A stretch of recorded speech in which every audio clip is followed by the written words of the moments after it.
Hello, everyone, and welcome back where learning English is easy and fun. I'm Emily. And I'm Paul. Hi, Emily. How are you today? Hi, Paul. I'm doing great, thank you. Feeling very happy to be here with all our amazing listeners. How about you? I'm fantastic too. Always a good day when we get to talk about English and help our friends learn. So, Emily, what are we talking about today? It's a very important topic, right? Oh, it's super important, Paul. Today, we are talking about how to answer the question, tell me about yourself. It can be a little tricky sometimes, but we're going to make it easy and fun. Yes, it's a question we hear a lot in many different situations, from new friends to job interviews, and it can feel a little bit scary. But don't worry, everyone. We are here to help you. Exactly. Before we start, please remember to like this episode, share it with your friends who are learning English, and subscribe to our channel if you haven't already. It helps us a lot. Yes, please do. Your support means the world to us. And now, let's dive in. Emily, where do we start with tell me about yourself? Okay, so first, let's talk about the classic way to answer tell me about yourself. This is good for more formal situations like school or a meeting. It's like a simple plan. A plan. I like that. So what's the plan? Well, you start with your present. Say your name, what you do, or what you study. Simple things. Like, hi, my name is Paul, and I'm an English teacher. Yes, exactly. Good job. Then you talk about your past. What did you do before?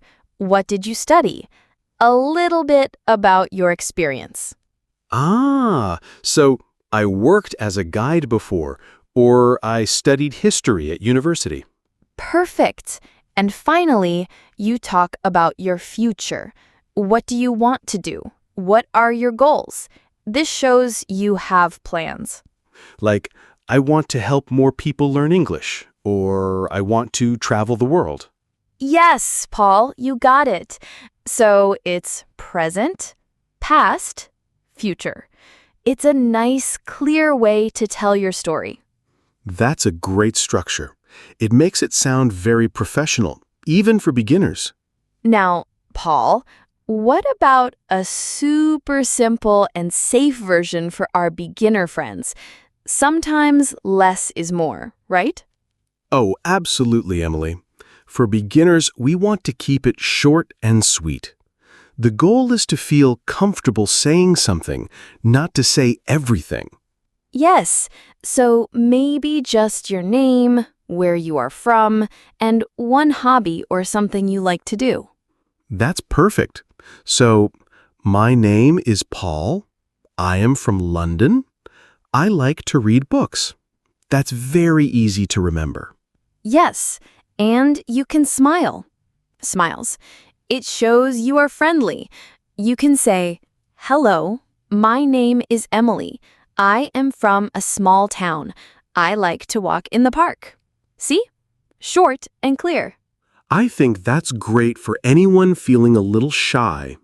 Just a few sentences and you've introduced yourself clearly. No pressure to say too much. Okay, Paul, let's talk about a more specific situation.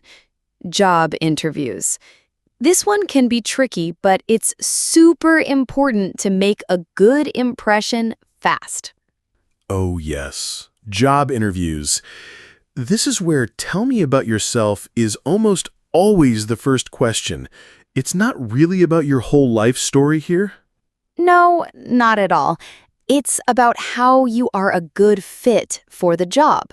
So, you need to talk about your skills and your experience that are good for that job. So you should think about the job first. What do they need? Exactly. Think about the job description. Pick one or two things you are good at that match the job. For example, if the job needs someone good with computers, you say, I am very good with computers. And maybe a little about what you did before, if it's related to the job. Yes, like I worked as a secretary for 2 years, and I learned a lot about organizing. Keep it short, focused on the job, and positive. So it's like a mini advertisement for yourself for that specific job. I like it. Now, what about when you meet new people, Paul, in casual conversations? This is different from a job interview, right? Very different, Emily. Here you want to be friendly and open, but not too serious. You want to make a connection. Yes. So, you can talk about your hobbies, your interests, or what you like to do for fun. Like, hi, I'm Paul. I love playing guitar on weekends. Or, my name is Paul. I enjoy cooking new recipes. Perfect. And you can ask them a question too, like, what about you? What do you like to do? This makes the conversation flow. Oh, that's a good tip. It makes it a two-way conversation, not just you talking. So you share a little, then ask a little. Yes, exactly. It's like, my name is Emily. I like to paint. Do you have any hobbies? Emily, some people are very shy to talk about themselves, especially in a new language. What can we do to help them feel more confident? Oh, Paul, that's a great point. It's totally normal to feel shy. First, practice, practice, practice. Say it out loud, in front of a mirror or to a friend. Yes, practice helps so much, even if it's just whispering to yourself. And start small. Don't try to say too much at first. Just a few simple sentences, like our simple and safe version. So don't aim for perfection right away. Just aim to speak. Exactly. And don't worry about mistakes. Everyone makes mistakes. It's part of learning. Just keep speaking. And remember, people are usually happy to listen. They understand it's hard to speak a new language. That's very true. Most people are very kind and patient. So small steps, and don't be afraid of mistakes. Let's go back to our structure, Paul.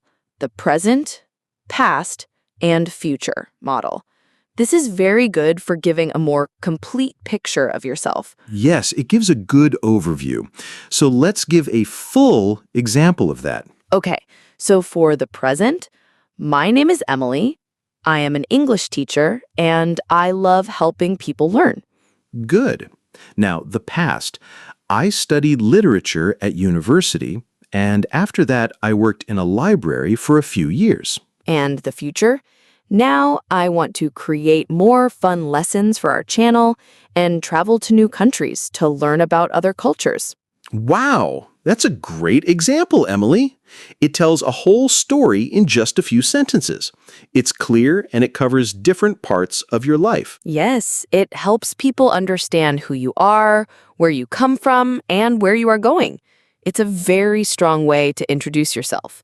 So, Paul, sometimes when you introduce yourself, you want to make it a little more interesting, right? Not just plain facts. Oh, yes. I love when people share a fun fact. It makes them feel more real and friendly. Me too. So you can add one small, interesting thing about yourself, like a hobby that is a little different or something funny that happened. Like, I can juggle 3 apples. Or, I have a cat with 3 different colors. Yes, something like that. Or I love collecting old stamps. Or I once met a famous singer. Just one small thing. That's a good idea. It makes you memorable. And it can also start a new conversation topic. Exactly. So you can say your name, what you do, and then, and a fun fact about me is, and share something cool. It's great for casual settings. Okay, Emily, let's talk about some things to avoid when answering, "Tell me about yourself." What are some common mistakes? Good point, Paul. We want to help our listeners avoid these. Mistake number one? Mistake number one, talking too much. Sometimes people talk for a very long time. It's better to be short and clear. Less is often more. Yes, keep it concise. What's mistake number two? Mistake number two, not practicing. If you don't practice, you might feel lost when someone asks you. Practice makes it easier. That makes sense. Practice in front of a mirror or with a friend. Mistake number three? Mistake number three, being too negative. Don't complain or say bad things about yourself or your old jobs. Keep it positive. Always positive. Good advice. Mistake number four? Mistake number four, giving too much personal information. You don't need to tell your whole life story or very private things, especially to new people. Keep it general and appropriate. Yes, keep some things private. And finally, mistake number five. Mistake number five, not thinking about who is asking. Your answer for a friend is different from your answer for a job interview. Think about the situation. Ah, yes, that's so important. Adjust your answer to the situation. Great tips, Emily. Paul, one of the best ways to learn is to hear real examples from native speakers, right? For pronunciation and natural flow. Absolutely. Listening is key. So let's give some examples that our listeners can hear and maybe even try to repeat in their minds. Yes, so imagine someone asks me, "Tell me about yourself." I could say, "Well, I'm Emily. I love teaching English and helping people around the world. I enjoy reading and spending time with my family." Simple, right? Very natural. Or for a slightly different one, I could say, "My name is Paul. I work in education. In my free time, I like to play sports and explore new places." And you can vary it. If someone asks in a more formal setting, "I'm Emily and I've been an educator for several years, focusing on language learning. My passion is creating accessible content for students of all levels." That sounds very professional, Emily.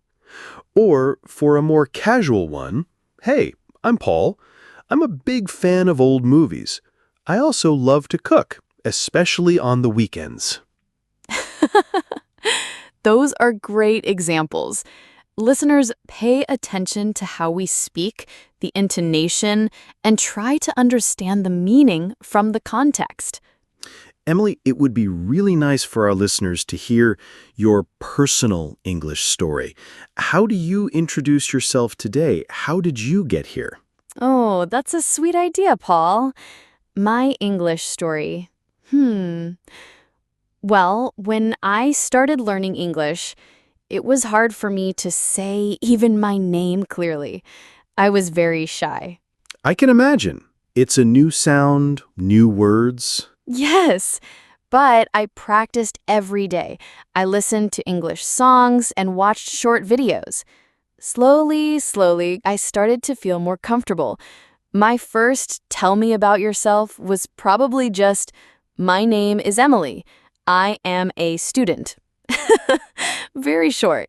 We hope you enjoyed learning how to talk about your daily life. Yes! Before you go, please remember to subscribe to our channel if you haven't already, like this video, and share it with anyone who is learning English. And we would love to hear from you. In the comments below, tell us one thing you do every morning or one thing you do every evening. We love reading your comments. Yes, tell us about your daily life. We look forward to seeing your answers. Thanks for listening, everyone. We'll see you next time. Bye for now. Bye, everyone. Keep practicing your English. You're doing great.